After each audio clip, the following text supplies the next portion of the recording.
So everything, my passport, my whole life is in that bag.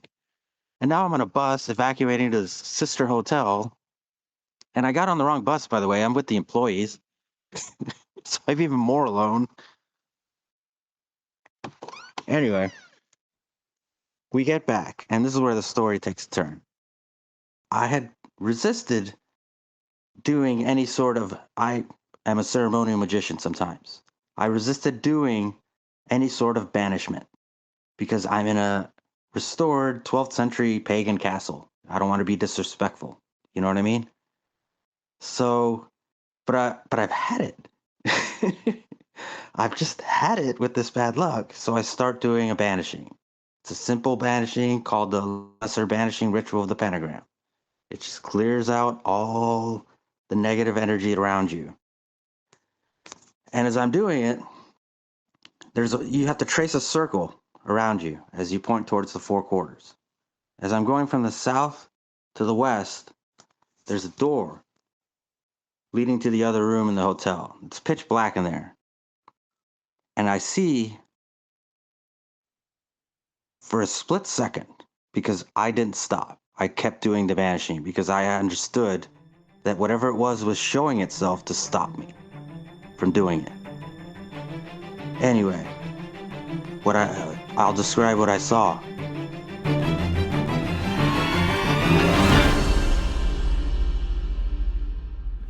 Yes, and many children see them too. About 75% of the world's children today are being born with etheric vision.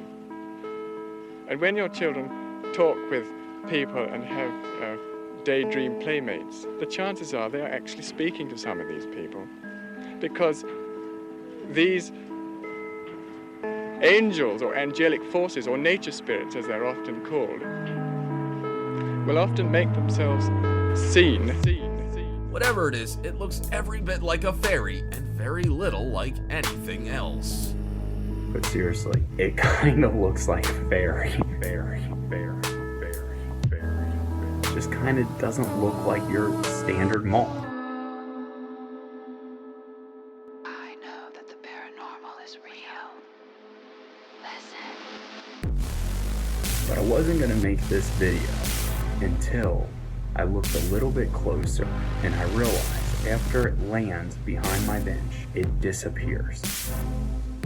And it just vanishes. And in fact, I went outside to look, to try to find it, to see if it was trash, to see if it was a bug, to see if it was a leaf, like trying to figure out what it could be, and it was gone. It just vanished. What's that? Yeah. What's what? Yeah, look. Right up there. Insect or something. Is that an insect? Let's have a look.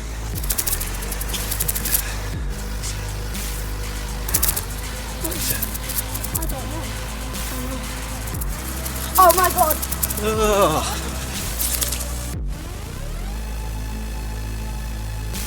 What happens to people who cut down fairy thorns?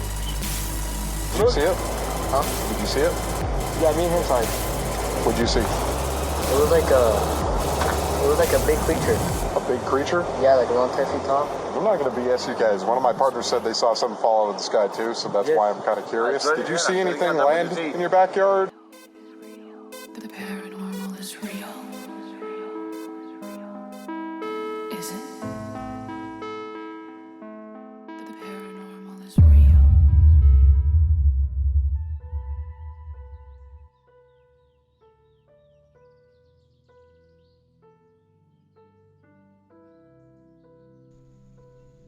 Welcome everybody tonight to Fascinating Fae.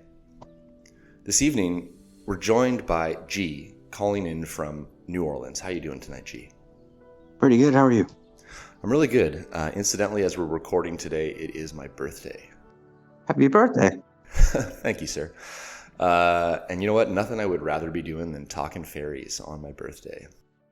Well, you're on. But here we go. So, G, I know you're a little bit familiar with my show, and I do appreciate you taking an interest in reaching out to speak with me. I like to remind my guests at the top of the show of a couple of important bumpers on the bowling alley, so to speak, so that we have a fun time together. First things first, this podcast is just a podcast. It is not here to convince anybody of anything. It's not really capable of doing that. It's just a podcast. It's not a scientific platform whatsoever. So just a reminder that, we're not here to convince anyone of anything at Fascinating Fae. I did get a chance to tell you my story a moment ago. And so for the audience listening and for you, just a gentle reminder, in addition, that were I to try to tell my story right now here, I could sound pretty incredible and hard to believe or hard to understand. And I have a lot of empathy for that reason for people that are brave enough to reach out to me and tell me their stories. So, in advance of talking, I just like to remind my guests from time to time of those important components to being on Fascinating Fae. Not here to convince anyone of anything. And your host, me, Jim, I think you're brave and I appreciate you being here. So with that said, G is going to tell us a pretty incredible story tonight involving a brief encounter that followed a preceding event where G was sort of trying to get a little bit deeper into this world by taking a trip to the Hellfire Club. Now, G, there's lots of background, I'm sure, that's going to sort of be necessary for the audience to, get a sense of you and get a sense of this story. We don't like to rush things here at Fascinating Fae, so if you would be so kind, if you could just take your time and walk us into what happened in its entirety. Give us some context, when this happened, where you were, all that kind of stuff, and then just walk us into what occurred, please. Okay, well, let's start in New Orleans, where I live. I've always wanted to go to Ireland. It just seemed like a beautiful, mystical place. But it seemed like every time I tried to go to Ireland, something terrible happened, or something just didn't add up. It was almost like Anyway, like I said, it's just a beautiful place. I always wanted to go there. And specifically, I had organized a plan in my head where I wanted to go to the ruins of the Hellfire Club, which you have to go through a path on Massey Woods, which is this beautiful enchanted forest. It sounded like a plan, right? Sounds like a good plan to me. So for the audience listening and for myself that might not be necessarily as familiar with the Hellfire Club and this part of Ireland, could you tell us a little bit about that, please? And we'll get back to your story in a second. Sure. Well, the Hellfire Club ruins are in the Dublin Mountains. And I believe they were built in 1720. And it was built on Montpelier Hill, where if you stand on Montpelier Hill, you can see all of Dublin. It's a really amazing view. But also on top of Montpelier Hill was an ancient Neolithic graveyard. So they desecrated this graveyard to build a hunting lodge. And this so-called Hellfire Club were just very wealthy, aristocratic men. One of them was the Speaker of the House, William Connolly of Ireland at the time. Like that level of wealth. Like beat peasants to death wealth. You know what I mean? No consequences for anything they did. And they were rumored to be involved in just all sorts of horrific black magic and debauchery. And that's pretty much the Hellfire Club. Okay, yeah, thank you for that background. So you had the Hellfire Club fallen to a particular fate? Because I know that you're going to go take a look at the ruins of it. I'm just wondering if there's any story associated with its demise, or if it was just a passage of time for the reason that they're ruins now. Well, that's a good question. Turns out the whole building just burst into flames one day. Now, an interesting part is that the Neolithic graveyard had what they call menhir, I believe it's called, standing stones. That's how they would bury their dead back then. And I think those stones were like a way of saying, like, stay away, there are, dead people here. And the guy that owned the Hellfire Club took those stones and built it as the mantle to his fireplace. And one night, the place just went up in flames. Now, I'm not an occultist by any stretch of the imagination. In fact, when it comes to fairies and the occult, I try to keep the two as separate, even though I understand occult is not necessarily in and of itself a dark term. It can just refer to many practices that are outside of the norm. But here's what I have to say. You don't have to be an occultist to know you don't take grave markers and build a fireplace out of them. That's just bad juju. That's inviting some bad karma.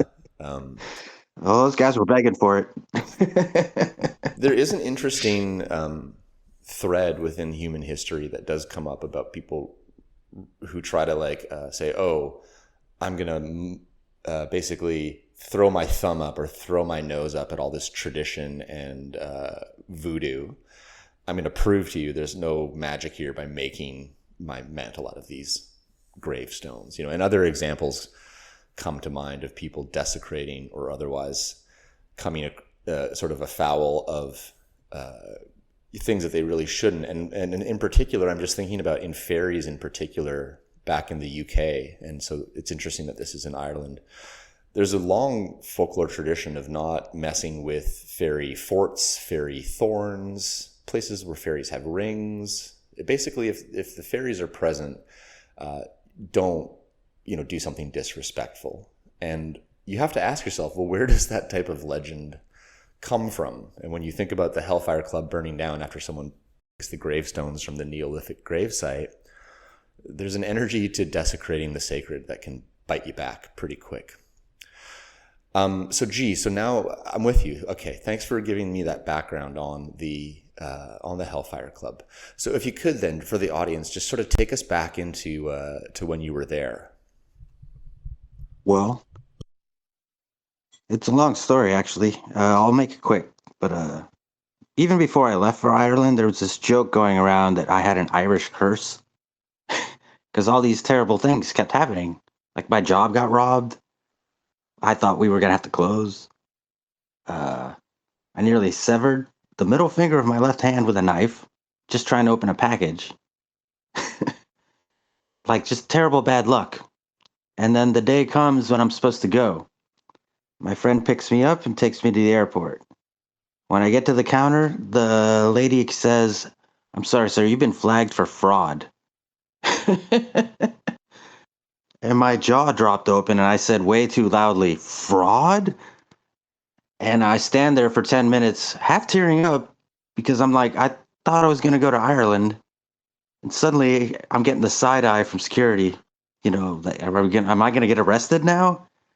Anyway, she figures it out and gives me the ticket. But now I lost my window seat. Now I'm in the middle. It sucks. Anyway, unbeknownst to me, at the same time this is happening, my friend who gave me a ride has a blowout on the highway, almost gets in an accident, and somehow survives. So we're off to a great start. Anyway, so I go and I sit in the Irish section of the airport, and we get on the plane, and then they get on the pilot announces, "Folks, we're having a mechanical problem. We might still be able to take off today, but hold on to your seats," that kind of thing. And that was the first thing I learned about Irish people, because there was a mix of Irish and American people on that plane. And at the same time that all the Americans went, "Oh," all the Irish people just laughed. Well, anyway, so we take off. We get there, and I get to the hotel. And of course, my credit card won't work. Oh, by the way, right before I got off the plane, I looked down at the seat. Guess what was sitting there? Who looks at their seat before they get off a plane? I did. And guess what was sitting there? My wallet with my debit card. My only means to get by the entire time I'm there would have been lost in a moment had I not looked back. So the point is, I was experiencing a lot of bad luck on my way to Ireland. Gotcha. Many people who have had encounters with the Fae have similar glitchy issues come up around their events. That's why I bring it up. You know what? Later we'll talk a little bit about what that could possibly mean and get into some speculation. But thanks for making that distinction. So now you're there in Ireland, and then I guess when do you head to the Hellfire Club site? Okay, well, first time in a foreign country, I'm kind of fascinated by everything. Everywhere you look, it's amazing, right?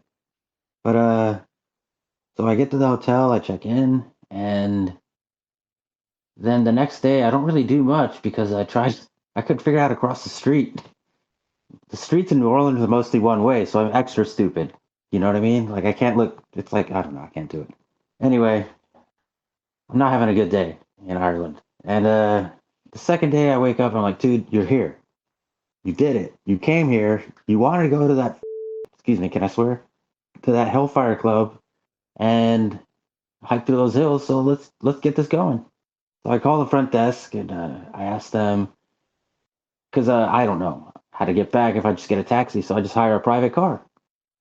And the guy shows up and I get off the elevator and he greets me. He looks like something out of the Matrix. The man's wearing a black tuxedo, black sunglasses, and earpiece. I'm like, this is fancy. Anyway, he ends up being cool.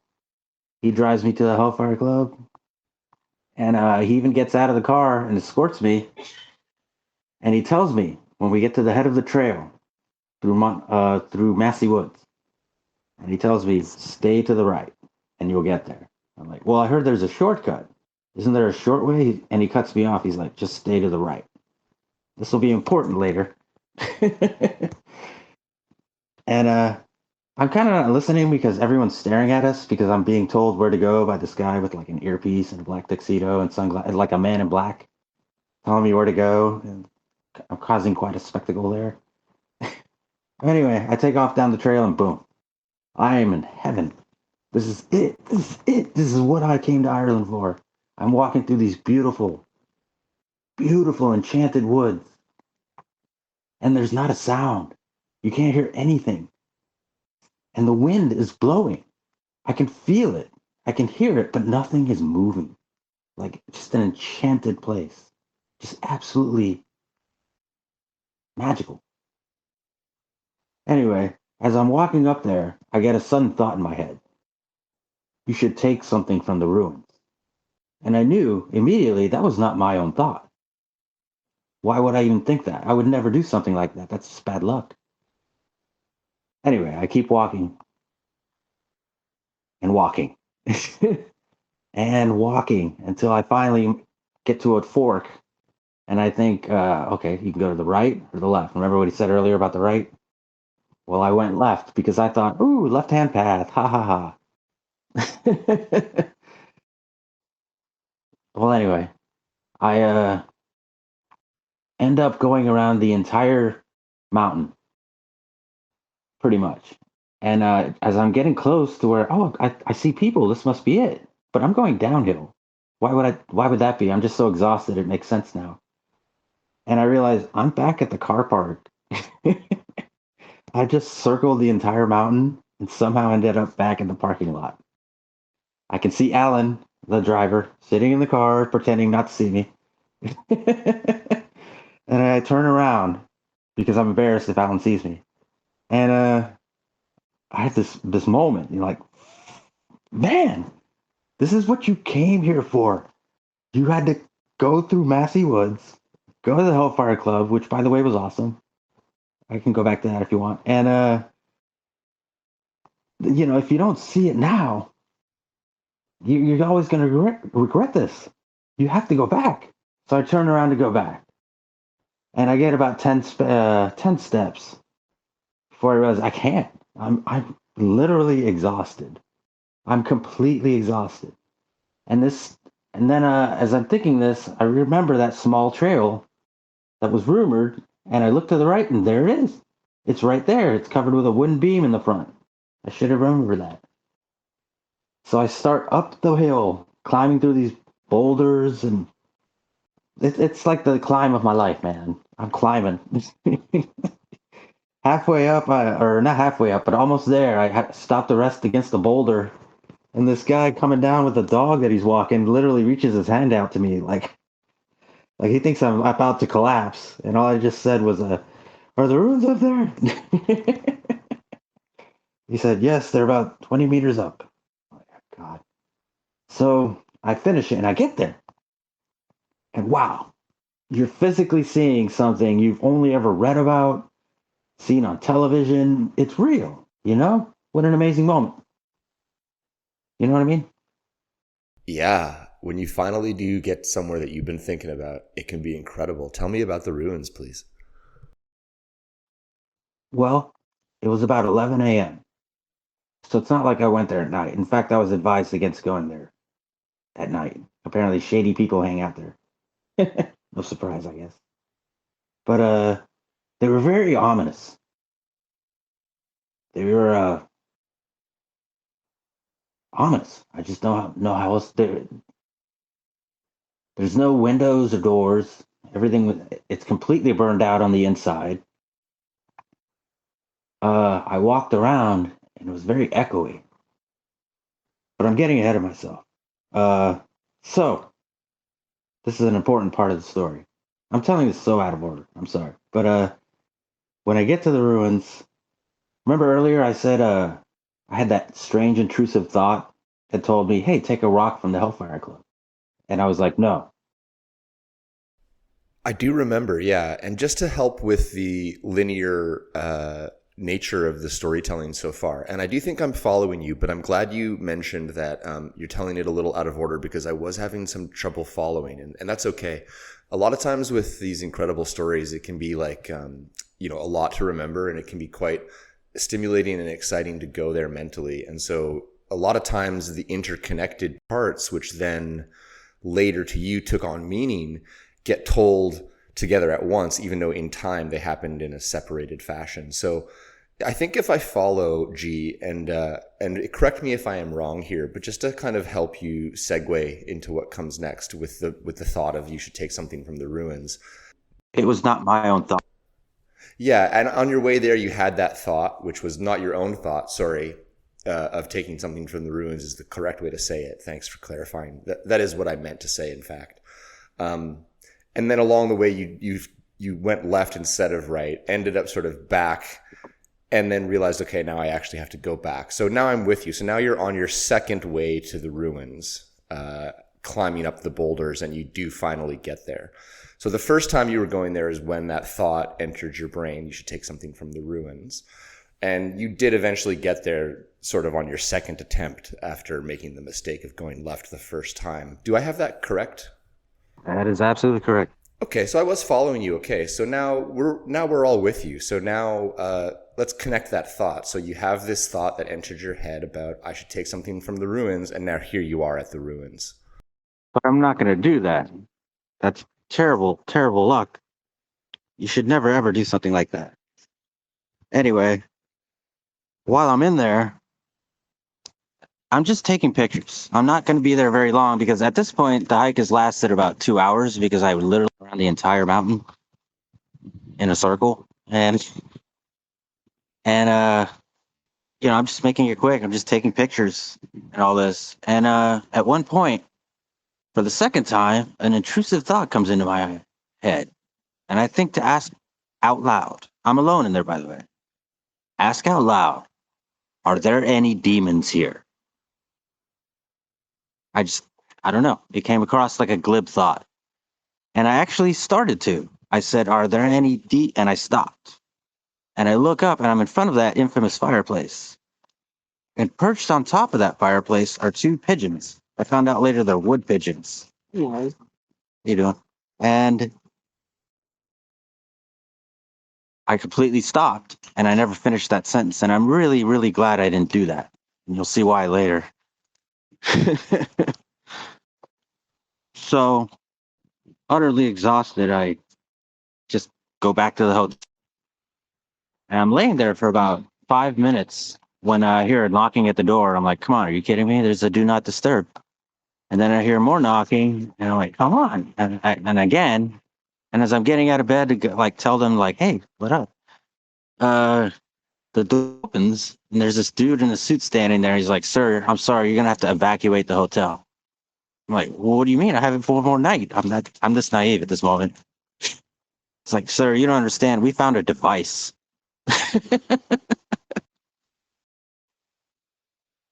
Turns out, once I evacuate this hotel, by the way, when I'm evacuating, I'm sitting on the bus and I remember I didn't bring my bag. So my passport, my whole life is in that bag.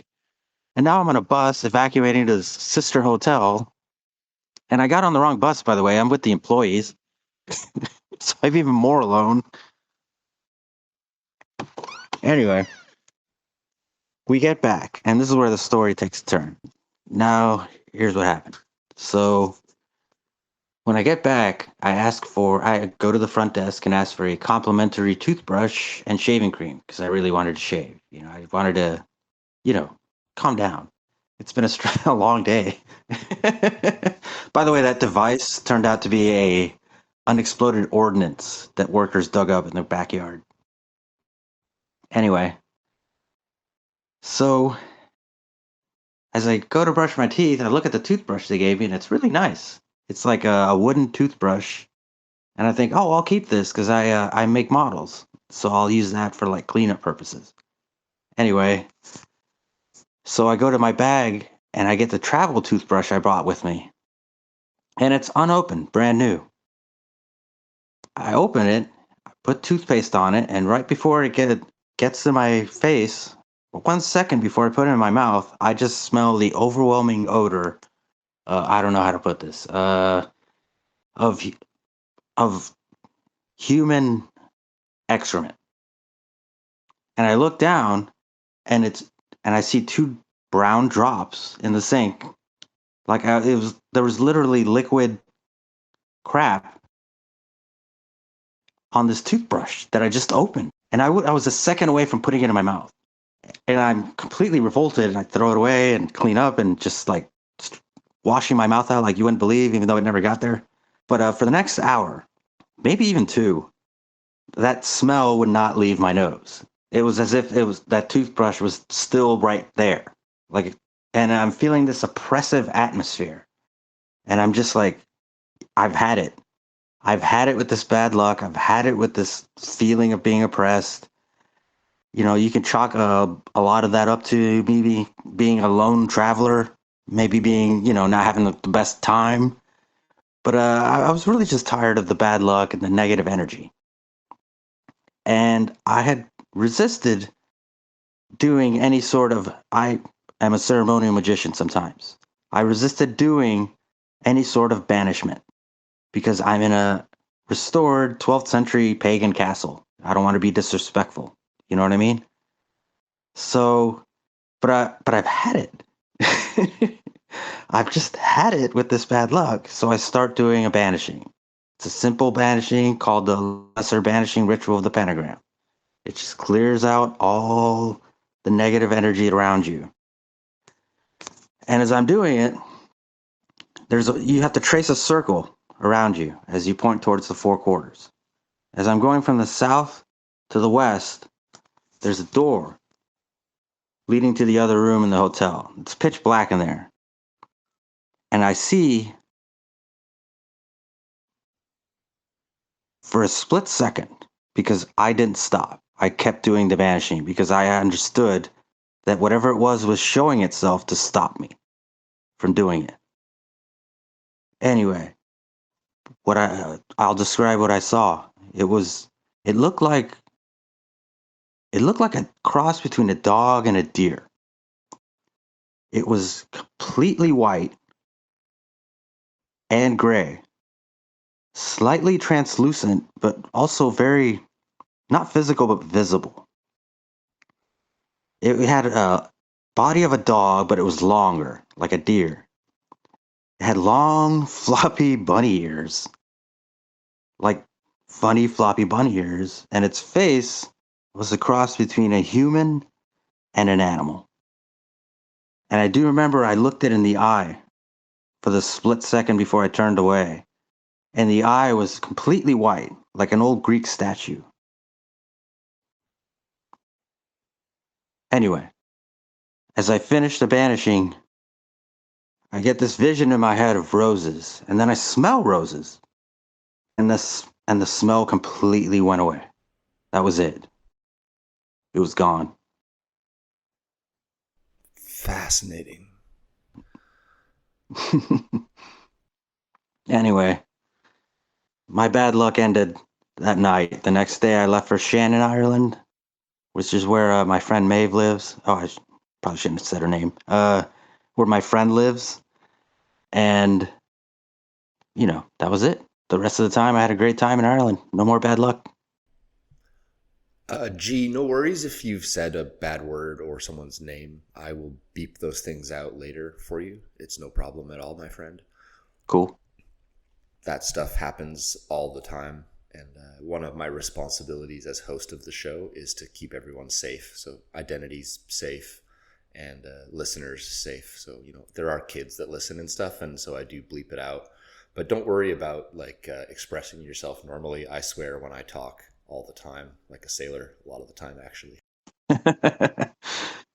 But, with all that sort of said, and again, if I could just really thank you for your time and reaching out to me. This is a really interesting story. First of all, the fact that you've traveled to this different country and this is occurring is an incredible thing to have happen. I mean, a lot of people go on a vacation and don't get anything close to this as a memory. You got that straight. and they do say that it's the memories that matter, about your vacations and stuff like that. Well, I just didn't see it coming. How could you with something like this? And so, yeah, just with having the remark kind of, I think, out there that, wow, what an amazing thing to have happen on your trip. If it would be all right with you, could I ask you some questions about what you've just told me, just to kind of get into some details about a couple of the things that are interesting that you have brought up as your story here? Yeah, go ahead. Before I do that, one of the things that I think I would like the audience to hear from you, because we were talking about this, you and I, G, beforehand. Before this happened, kind of what was your feeling on fairies? What was your perspective? What kind of place did that have in your life before this happened? Understood that they were, I guess I just lumped them in with all sorts of, the invisible forces that exist. I just didn't think of them as fairies, the fae. Yeah, I don't know that I gave it much thought beforehand either. Like I knew there was my subconscious or in my periphery, I had a sense that there's some stuff out there that I don't maybe understand. But because I had never experienced one, I never really gave it much thought, to be honest. Right. And I'm hosting this podcast. Go ahead, please. I'd love to hear your thought. Yeah. Oh, I forgot. I focused on the fact that I was interrupting you. Sorry. Oh, no problem, bro. We'll edit this all up later. It's cool. We'll sound like two of the best talkers ever when we're done with my editing. So it's all good. I think I was just going to say, basically, I wouldn't have started this show if I hadn't seen one. And so, I just was hoping the audience got a chance to hear from you that you also hadn't really thought much about fairies before you saw one. And I think we've covered that. In my experience, they are very dangerous. They don't like me. And I think the fact that I think practicing the kind of magic I do makes them kind of side-eye me, because part of that practice is the evocation of spirits and binding them. Not binding them, but binding their influence. And I think they just saw me as a threat. An interesting thing I felt when what I thought later about that thing, because for some reason at the time, you just don't think that much about it when something like that happens, at least to me. I think it was like at the time I was like, was it part of the castle? Or was it this? Or was it that? But I think it was something sent to watch me. And the only way to try to stop me from banishing it was to show itself.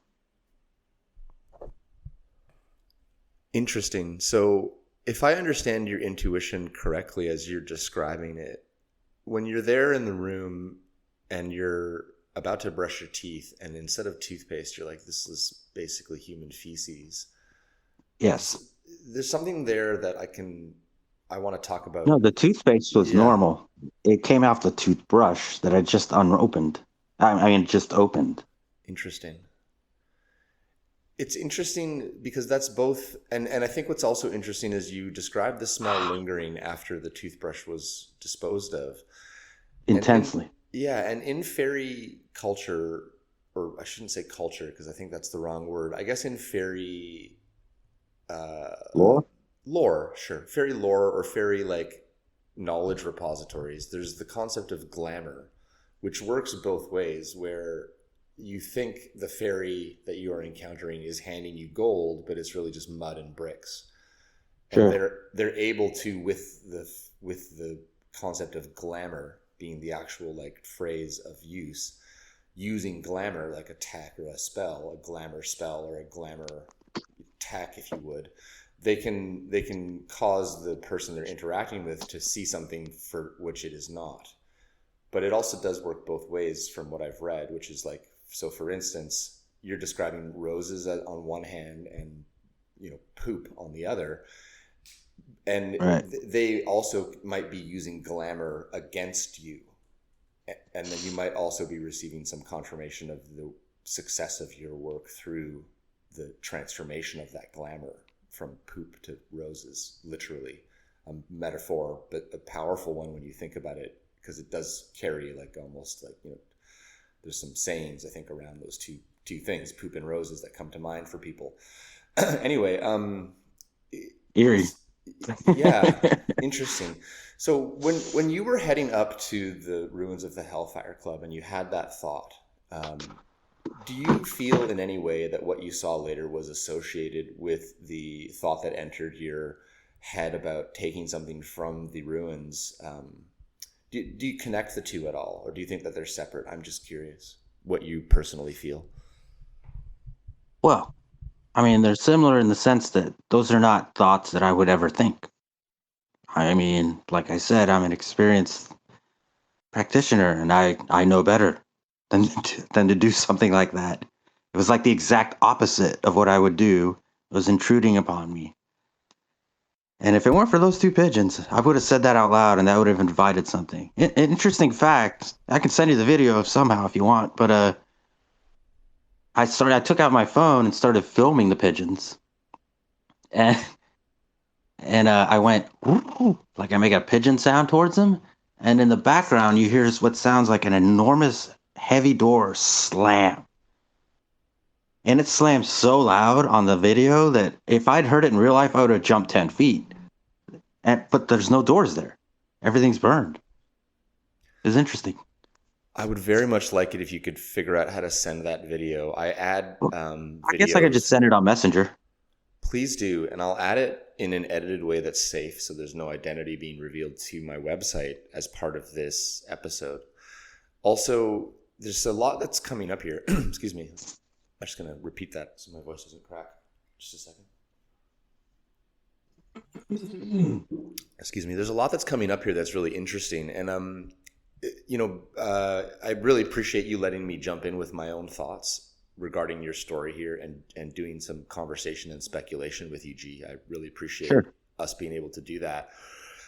So, many people that I've talked to are describing capturing either the physical presence of a fairy, like they can see it on camera, but they can't see it with their bare eyes. There's also similarly, I can see it with my bare eyes, but I can't see it on camera. Sometimes there's, like you're describing, I didn't hear it in real life, but later when I look back, I hear this incredible sound of a door slamming. Because it appears that fairies are like an interdimensional or an energy being, they have some capability, it would appear, of interfacing with us and also interfacing with technology. And on the topic of glitching, bad luck.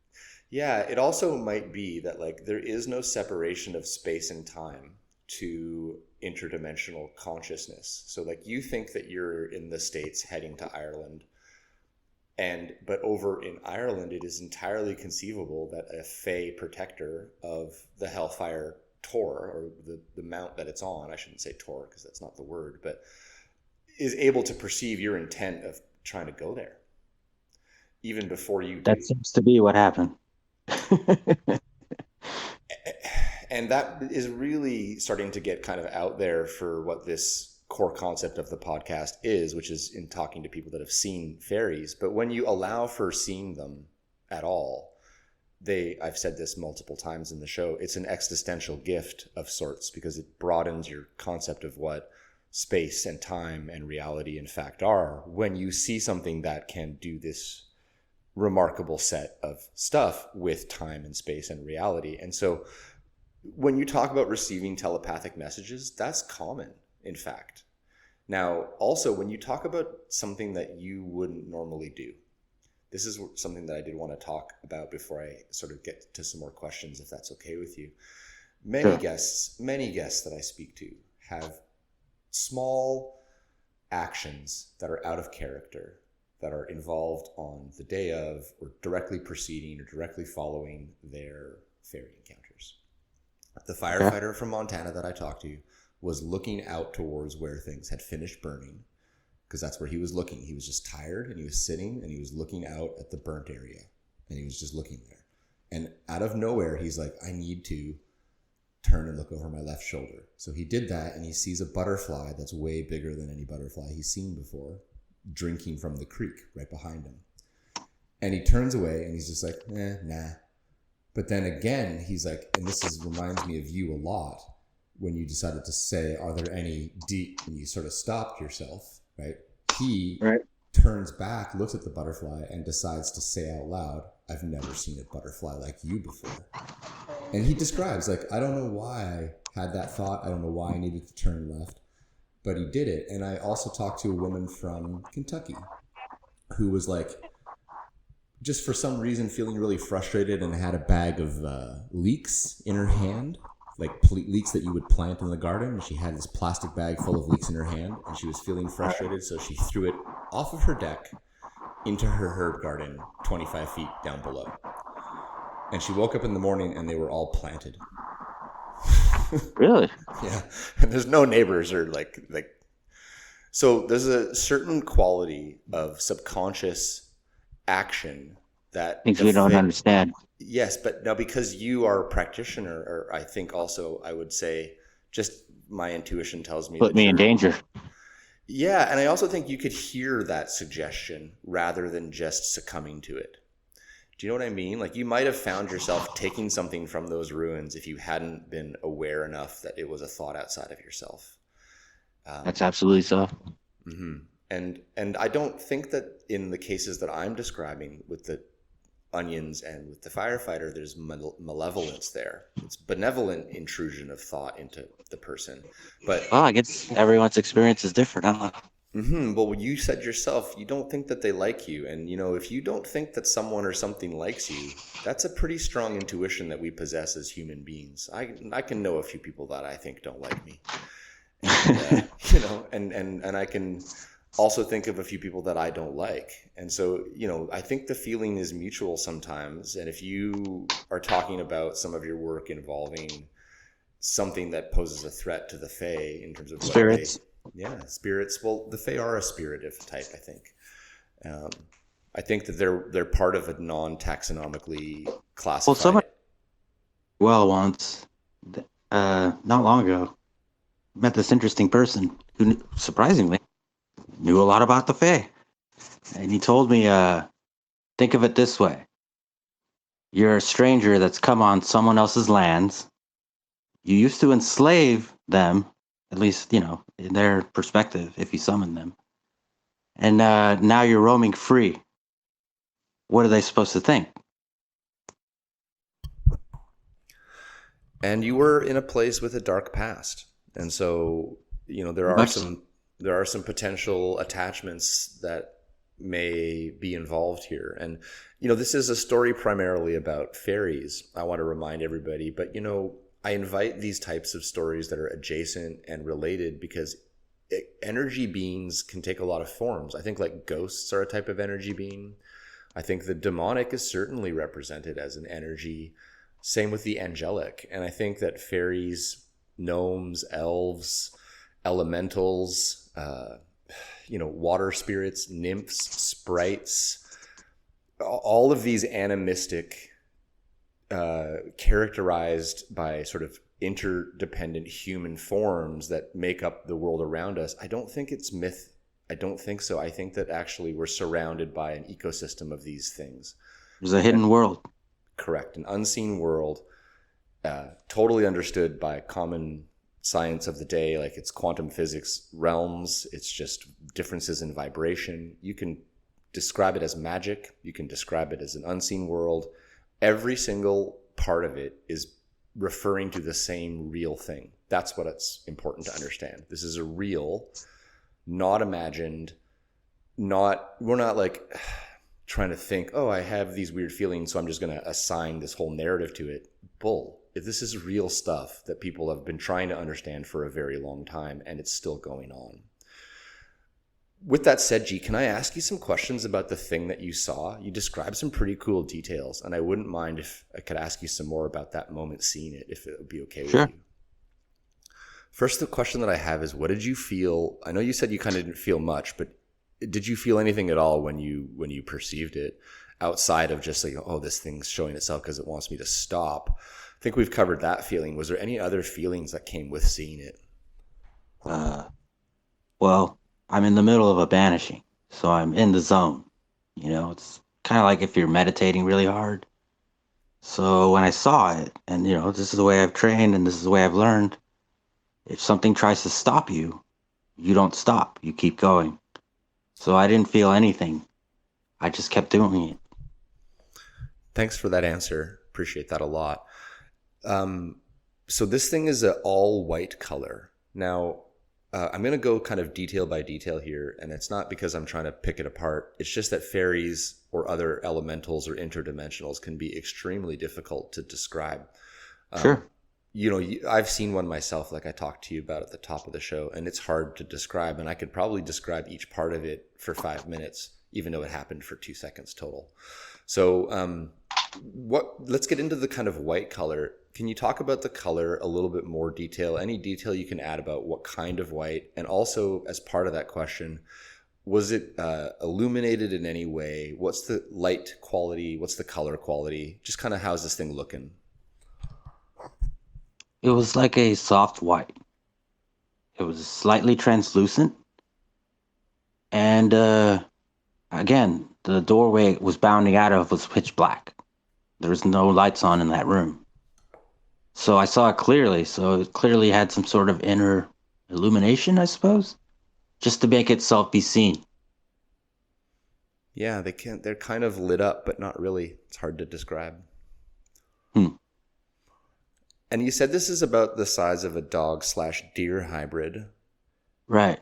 I just want to kind of understand. So you're turning in a circle to do your banishment, and this doorway is coming up on your left as you're circling, and you're moving away from it to the right. Is that correct? Right. Yes. Okay. And does the entity exit this doorway basically out towards the right then, as you're circling, sort of with you for a moment? Well, let me be a little bit clear. As I saw it for the second, literally probably just the second that I saw it, maybe two, it was bounding. You know the way deer run when they're running really fast, and you can like feel the thunder in the ground? Yeah, they kick. It was moving like that, but in slow motion. It was like it was bounding towards me. I neglected to mention that detail. It was bounding towards me, and that's when I turned and I saw it. And then I kept turning. Oh, I see. It was coming for you. It was coming for me. Mm-hmm. Yeah. And when you say it was like in slow motion, this is an interesting point. When you see an entity, the way that they move is hard to describe.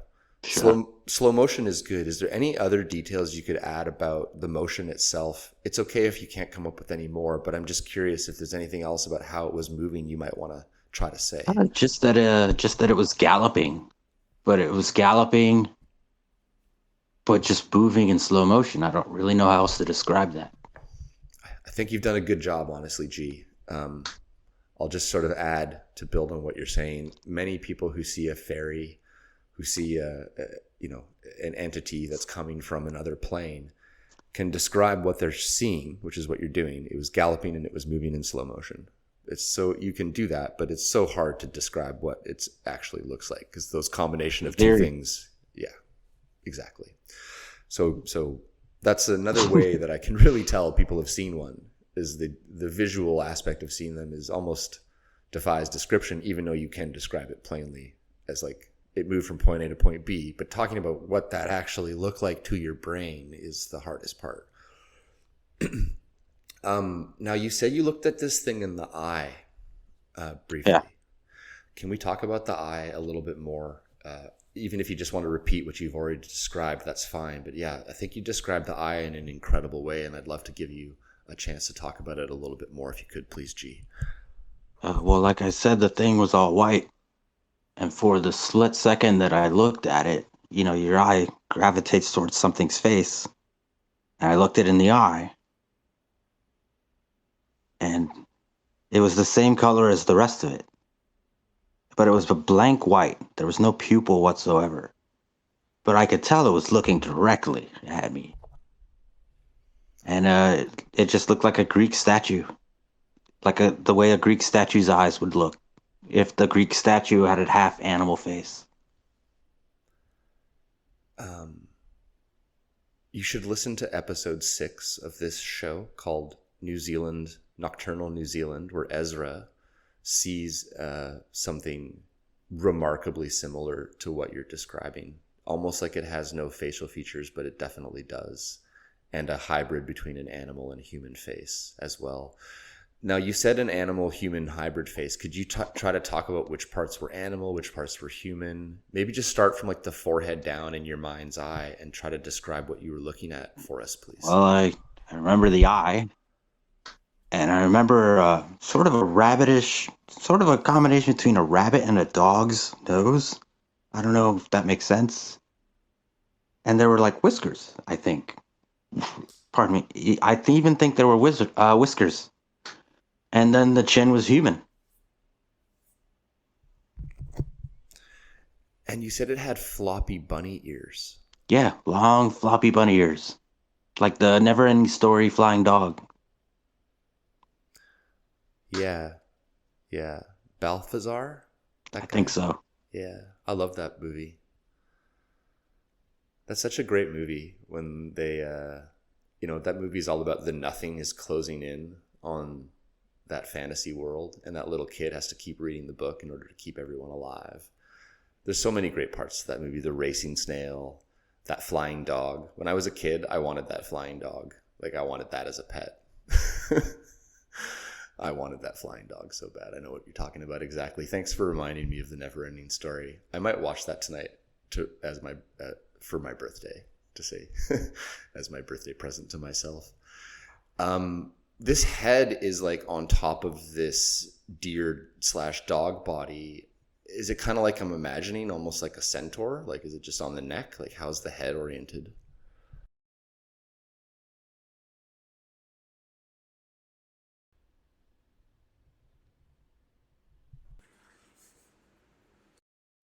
That was so strange. You there? Yeah. Is that an uncommon occurrence? No, it happens almost every episode. And sometimes I've lost like the entire thing we were recording before when that happens. So basically, and I have a brand new 2024 MacBook Air. Like, it shouldn't be fucking crashing. Anyway, where we were was you were saying it sort of reminded you of the long ears from the thing of the Never-Ending Story. Never-Ending Story. Yeah. Like a taller, leaner version. Gotcha. So yeah, the Never-Ending Story dog. I know that dog. How was this head on the body of this sort of dog, deer-like body? Was it sort of like a human head on a deer neck type of thing? I don't know. Maybe the long, floppy ears disguised a lot of it, but all I could tell was that it had an animal body and a slightly animal face. Wow. I listened to this podcast called I listened to this podcast called the Modern Fairy Sightings Podcast, hosted by a woman named Jo Hickey Hall, and she's UK based. And there's an episode, I'm not like a super fan of that show enough that I can remember the episode, but there is an episode where there's a man who was on like an Airbnb in Ireland near I'm wondering now if it's near where you were, because he didn't mention the Hellfire Club whatsoever. But I'll go back and try to dig it up in my listening history to see if I can find it and share it with you. The face and the ears and the body of what you're describing was described by this man in his encounter. And what was really interesting about his story is he saw this kind of in the garden area of this Airbnb he was in. And then later, when he was going to check out, him and his partner were looking through the guest book, and they found a drawing of what he had seen made by a kid, like a 12-year-old kid in the guest book from 8 years prior. So cool, hey? And they took a picture of it and were so blown away that like what they saw, there was a drawing of it in this guest book, and some other kid had seen it also 8 years prior. But it remarkably similar to what you're describing. He describes it in this episode of the Modern Fairy Sightings podcast as similar to what you're talking about, of a human animal hybrid with a lot of the same features. That mysterious man I met, who suddenly was the most knowledgeable person on Earth when it came to the Fae, just because we were talking about Ireland, and he said it was likely a servitor, something that was, in his words, dragged into the hedge, taken into the hedge. I guess that's an expression for when the fairies take you, or that perhaps it had been a human that was indebted to them somehow, and when it, passed away, probably due to their hands, he became like a servant. I spoke to a woman who talks about hedge witchery and how the hedges are sort of the borderlands, and a lot of fairy lore is associated with hedges. The liminal spaces. The liminal spaces, yeah. Thanks for bringing that word up again. It's come up a few times in the show. I'm starting to appreciate that word more. Yeah, I learned a lot about it too. I like in an episode with one of my guests, Aaron, coming up from Okefenokee, Indiana. We talk a little bit about the word liminal. Could I ask you to define liminal in your own words, just to? Well, a liminal space would be, for example, ruins. Ruins are places that were and no longer are, but still are. The wood line. It's a space between where not woods and the woods. You're in a liminal space. When you're on a seashore, you're not in the water. You know what I mean? There's a line. And I guess in your home, a good example would be, and probably why children are afraid of, like, closets or under the bed. They're places that are, but really aren't. I guess that's how I would describe it. I think you did a really good job there. Actually, that's really, really well done. Beautifully done, actually. Gee, thanks for that. Thank you. I really mean that, yeah. Liminal's a hard word to get your head around, and as you start to get your head around fairies in general, some of the language points can be tough, and so I appreciate that you're willing to offer those thoughts up with so much beauty, because, yeah, those are really beautiful examples. I would say, too, you can have liminal spaces inside of yourself, and probably the biggest one for me is this whole fairy reconciliation process. What are these guys? Where do they come from? What the heck is the nature of reality? And what does it mean about myself? What do you want to know? Well, I'll tell you what. I'll segue to my question that I ask all my guests as we sort of move to leave the conversation here out of respect for your time and the audience's time. So with all that sort of said, what are the fairies, et cetera, here's what I'll just sort of shorten it down to for you. There's no wrong answer here. There's no right answer here. Basically, G, in your opinion, what's going on here, and what are fairies? I don't know.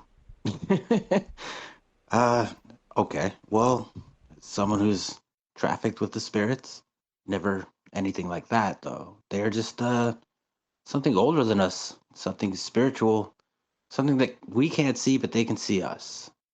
Things that can somehow live in a boulder. I don't know how that happens, how that's possible, but they do, apparently. They're just the hidden folk, just the spirit world that we can't see. I think you're right. I think they live in boulders. I think they live in trees. Right. Nature spirits. I truly do. I think they are. One person who I spoke to had a really cool contribution, which is she said that she wondered out loud if maybe fairies were the mobilization of plants, because plants are so stuck in the ground that maybe the spirit of the plant. Yeah, it's their spirits taking some sort of movement form. Interesting, hey? Yeah. Well, G, as I again move to let you go here, I try to keep the episodes to around an hour for the audience listening, for the guests. What I like to do is basically just, if you would allow me, thank you again for your time, for being so gracious. You're welcome. Thank you.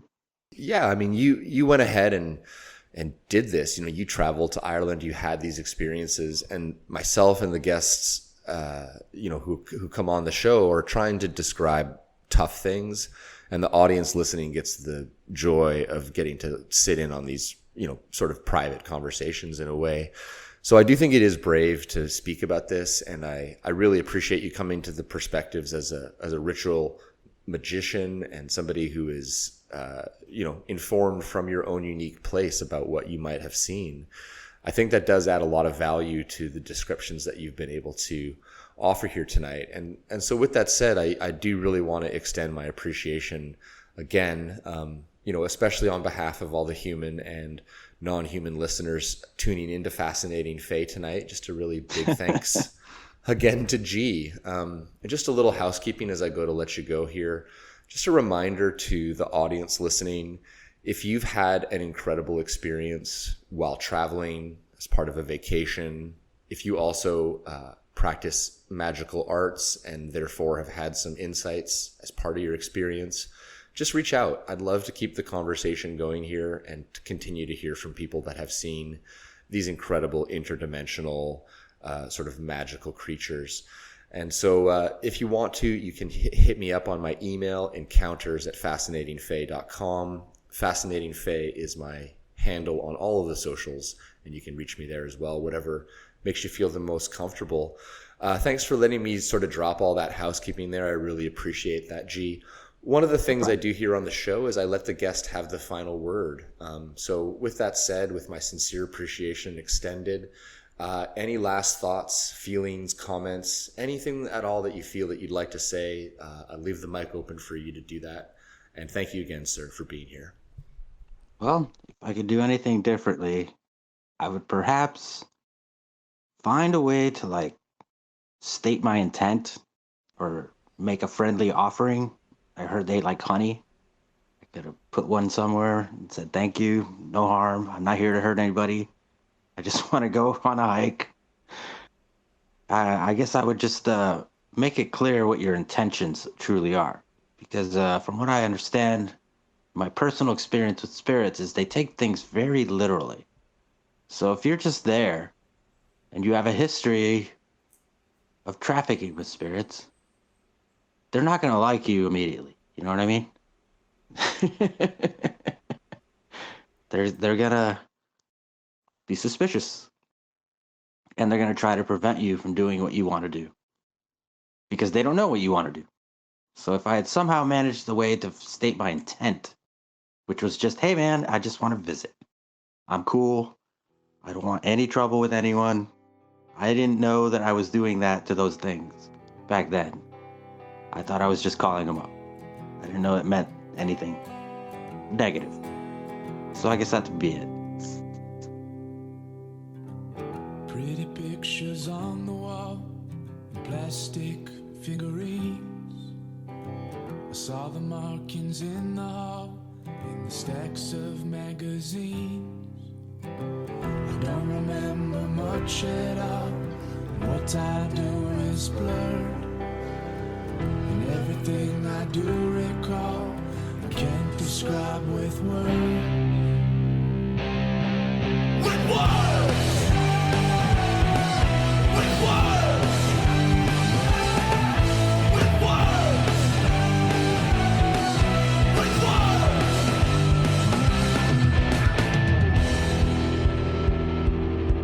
There were children in the garden, funny games. I hadn't seen them yet before, but I somehow knew their names. I don't remember much at all.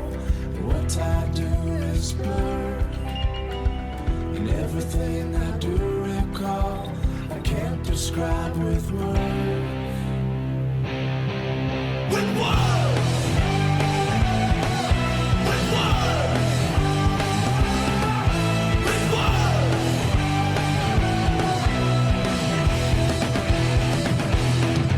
With words! With words!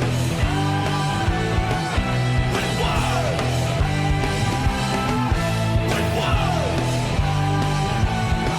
With words!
Hold you tonight.